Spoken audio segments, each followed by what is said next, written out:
Welcome to the DTG Facility Overview. This video will cover the basics for the Renton facility, including points of entry, scaling loads, dump locations, accepted materials, and facility etiquette.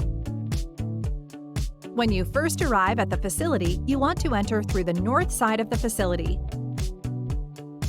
Upon entry, you want to let the scale attendant know if you have an account with us or not, and what type of material you have. Then brake your vehicle squarely on the scale so the attendant can weigh your load. When you see the green light, you may proceed into the facility. Before continuing, you also want to make sure you have the proper safety attire. This includes a safety vest, hard hat, safety glasses, closed-toe boots, and work gloves. Once those steps are completed, you continue forward and take a left around the end of the facility. You will see a series of bays to enter through.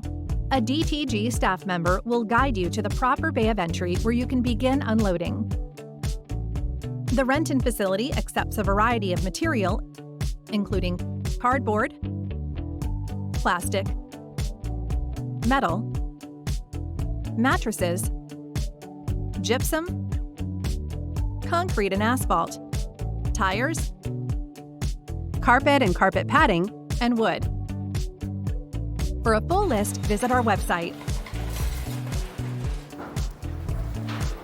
When you finish unloading, you leave the facility on the exit side of the scaling booth you visited when you made entry. Make sure to brake your vehicle on the scale for exit. The attendant will weigh your empty vehicle, then calculate your final cost. Once the transaction is complete, return any borrowed safety gear, and you are good to go. Thank you for visiting the DTG Renton facility.